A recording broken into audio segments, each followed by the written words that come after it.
be anywhere. We can't make it on foot. Quick, the car!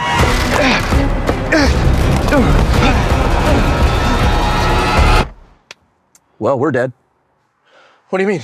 The keys aren't in the visor. So apparently we're gonna get devoured by shape-shifting aliens because whoever's car this is super inconsiderate. We haven't checked everywhere. The keys could be in the cup holder or the... If the keys aren't in the visor, we're not gonna find them, all right? Have you ever seen a movie? Everyone knows that's how you abandon a vehicle in a disaster. I don't think that's a thing. Don't think that's the thing. Of course it is. You don't want someone just to walk by, see the keys in the friggin' cup holder, then get the idea to steal the car. That's like just theft. No, you want it to go to someone who's like survived the whole ordeal, is desperately looking for a car, likes this one, then jumps in here, searches around, and finds the keys in the visor. I just assumed by like the confidence that you ran over here with that you could like hotwire a car or that you could like from the outside see that the keys were in the ignition. Like I didn't know your plan was to bank on like a visor thing. No one's gonna leave the keys in the ignition? Are you kidding me? Then there's this immediate tension of like, is the car gonna start? You know, someone's in here desperately hoping the engine's gonna turn over while like a mushroom cloud or something is closing in. That's a lot of stress. As opposed to you just reach up to the visor, fold it down, bloop, keys come down. That's pure relief. People should be trying to craft a nice moment for whoever finds this thing, but instead, society is just spiraling out in some weird way. Like, I thought we were actually, like, looking out for each other. I just don't think anyone would ever, like, think to do that. Hang on a second, wait. This region has a bunch of British expats that settled here post-war, so maybe subconsciously, whoever put the keys in here thought the driver's side visor... No, nothing on this side either. All right, well, I'm out of ideas. People, man.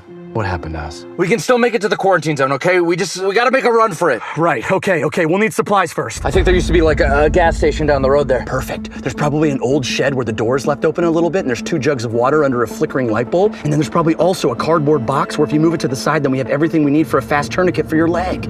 Sure, yeah, I don't think we should bank on that though. Hang on, is this a 2023 Jeep Grand Wagoneer with rear seat sunshades? I don't see any, no. Okay. All right, new plan. We abandon this car. We scale a nearby hill where there's definitely a cell phone signal booster buried under the ground, then we can stand on our tippy toes. We get 1 bar of service on the phone so we can make an outgoing call where we can hear them, but they can't hear us. It's just like a lot of really specific ideas about how like humans are gonna behave that I think you're making a lot of assumptions. Guess so. Guess I'm the naive one. The fool for believing we still care about our neighbors. For believing in a world where there's a scrap of humanity left worth fighting for.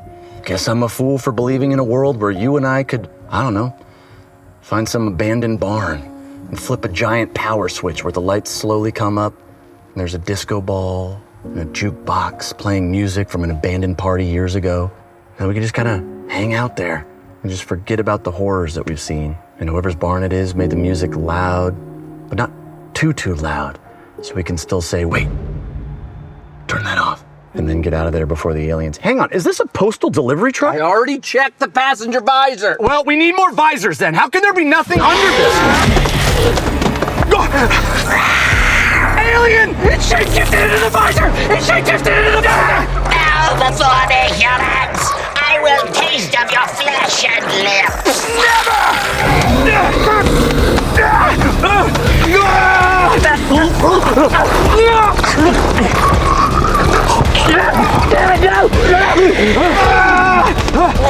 Yeah, there we go. Okay. Oh, yeah, I think it's dead, right? Yeah.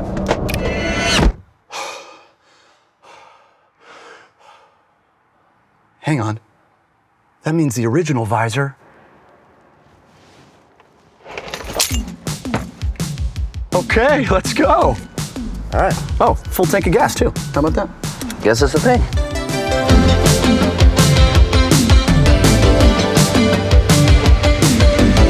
Grab your boards, sync up your nose bridge, and dive right in to the summer of Chris and Jack.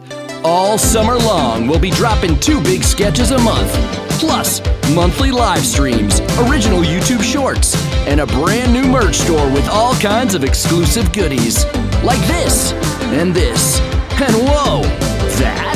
So ride the wave of fun with an undertow of complex thematic material. It's the summer of Chris and Jack, all summer long. Let's do this.